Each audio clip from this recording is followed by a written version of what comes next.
आप सभी देशवासियों को, सत्संग प्रेमियों को, आध्यात्मिक जगत से जुड़े सभी बहन भाइयों को मेरी तरफ से प्यार भरा नमस्कार, आनंद परमानंद। दोस्तों, आज फिर से आप लोगों से कुछ बातें शेयर करने जा रहा हूँ। आज का हमारा विषय रहेगा देव भक्ति और परमात्मा भक्ति। अब काफ़ी लोग तो यही एक समस्या में, एक उलझन में पड़ जाएंगे कि इन्होंने क्या बोल दिया। क्या देवता और परमात्मा कोई अलग चीज़ है?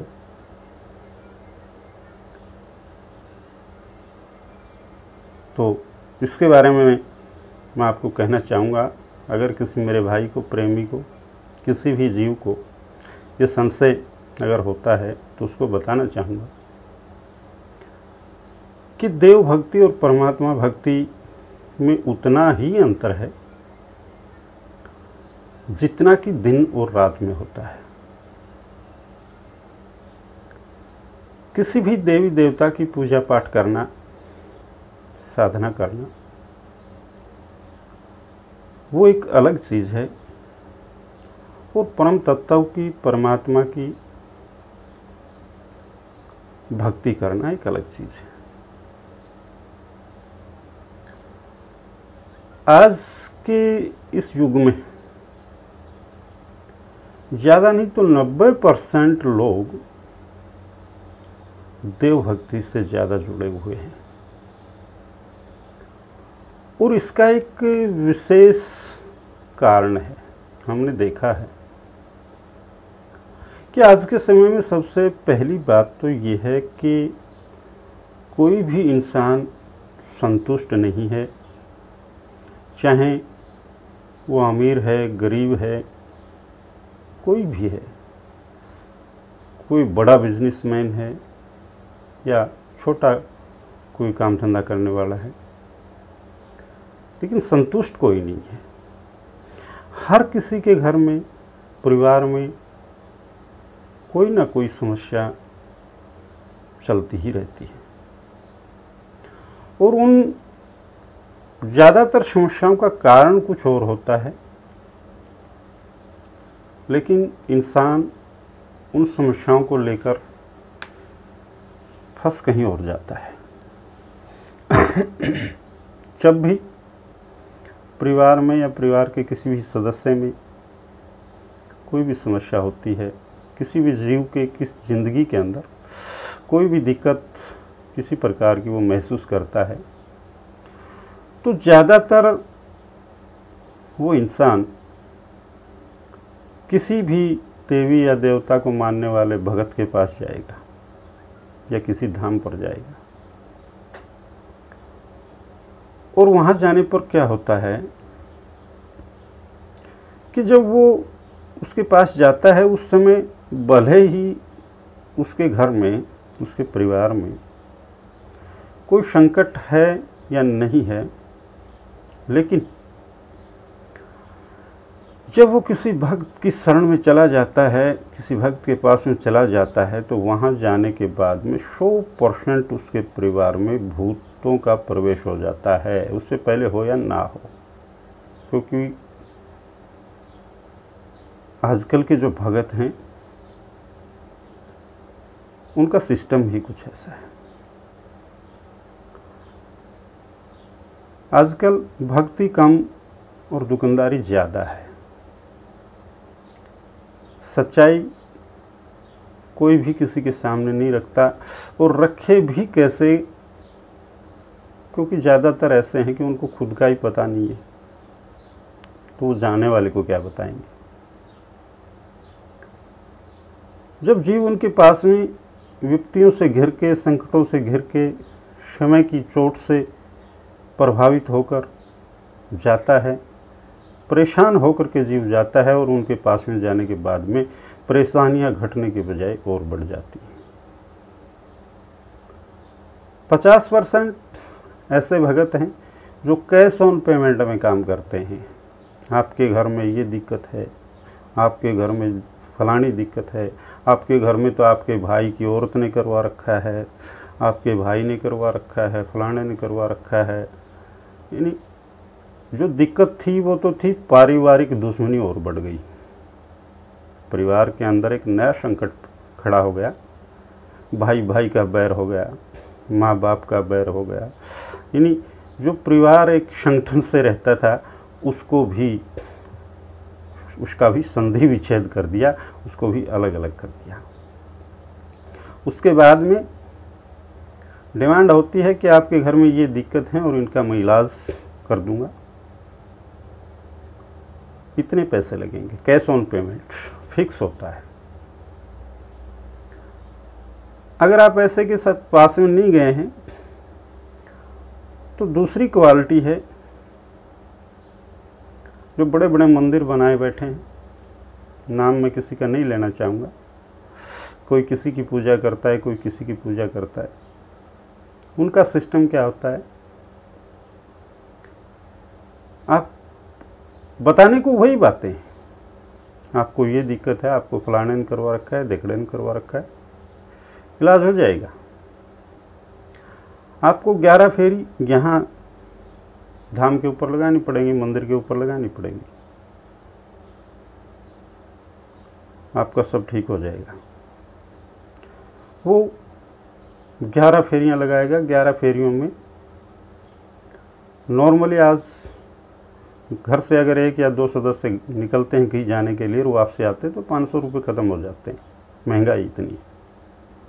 और जब उस मंदिर में जाते हैं, उस भगत के पास में जाते हैं तो 100 रुपये कम से कम, आज 10 रुपये में चलता है 100 का नोट, वहाँ भी देने पड़ते हैं।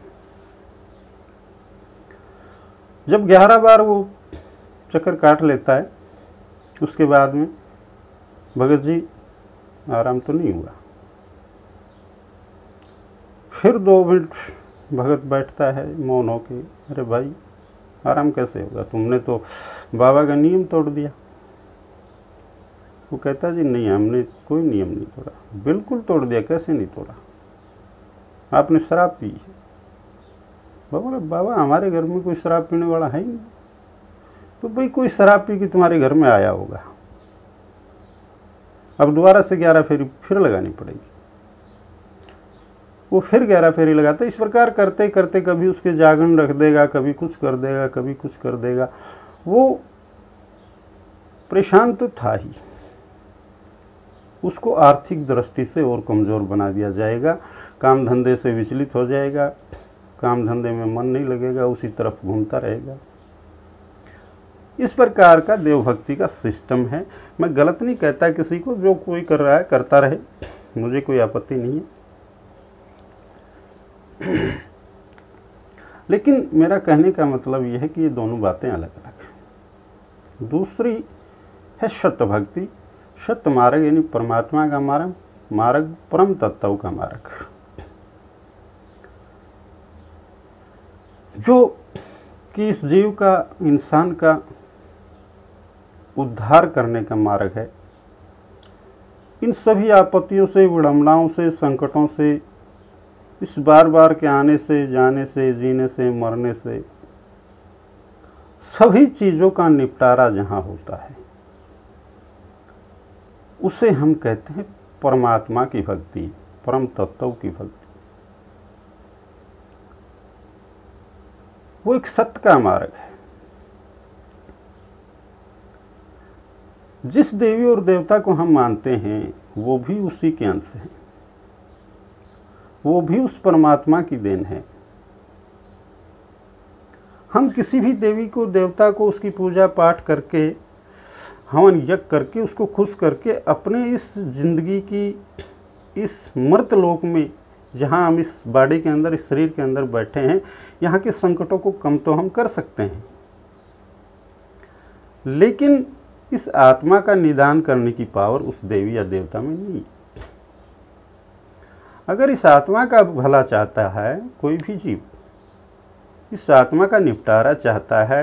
बार बार में जन्म लेकर के इस मर्त लोक में आकर के इस संकटों को भोगना, इन सब से निपटारा चाहता है, तो आपको सत्मार्ग अपनाना पड़ेगा, परमात्मा की भक्ति करनी पड़ेगी, परम तत्व की भक्ति करनी पड़ेगी। और उस भक्ति को करने के लिए हमें एक सतगुरु की तलाश करनी पड़ेगी, जो वास्तव में उस परमात्मा का भक्त हो, उस परम तत्व का भक्त हो, तत्व दृष्टि का ज्ञाता हो, सूक्ष्म शक्ति का ज्ञाता हो, उस परम तत्व का बोध कराने वाला हो, उस परमात्मा से मिलन कराने वाला हो। ऐसे सतगुरु की खोज हमें करनी पड़ेगी। और ऐसे सतगुरु की खोज करके उस सतगुरु की शरण में हमें जाना पड़ेगा, तब हमारा निपटारा हो सकता है, तब हमारी आत्मा का भला हो सकता है। ये दोनों ही अलग अलग रास्ते हैं, दोनों के अलग अलग काम हैं, अलग अलग सिस्टम हैं। फिर इसमें एक बात और है, देव भक्ति के अंदर वो भी बड़ा मुश्किल से 1-2% होता है। 1-2% ही ऐसा होता है कि हम ज़्यादा कोई मेहनत करते हैं, किसी देवी देवता की बहुत ज़्यादा पूजा पाठ करते हैं, तो हमारे इस फिलहाल की ज़िंदगी में संकटों से हमें कुछ निजात मिल जाती है। लेकिन इस आत्मा की भलाई का रास्ता, या इस आत्मा की भलाई कैसे हो, इस प्रकार की पावर किसी भी देवी देवता के अंदर नहीं होती। और अगर ये जीव सत्य मार्ग में लगता है, सत्य भक्ति में लगता है, परमात्मा की भक्ति में लगता है, पंच तत्व की विलीनता, इस पंच तत्व में बार बार इस आत्मा को न आना पड़े, उस भक्ति में लगता है, तो उसमें डबल फायदे हैं। सबसे पहली बात तो, जिन संकटों से हम हमेशा परेशान रहते हैं, वो परेशानियां हमारे नज़दीक से भी नहीं आएंगी। और दूसरी सबसे बड़ी बात ये है कि हमारी आत्मा जो बार बार भटकती रहती है, बार बार जन्मती और मरती है, इसका निदान हो जाएगा, इसका निपटारा हो जाएगा। ये जहाँ से बिछड़ी थी वहाँ पर जा कर के दोबारा मिल जाएगी, और हमें इस मर्तलोक से छुटकारा मिल जाएगा। इसी के साथ आज मैं आपसे यही विदा लेता हूँ। आप सभी को मेरी तरफ से प्यार भरा नमस्कार। आनंद परमानंद।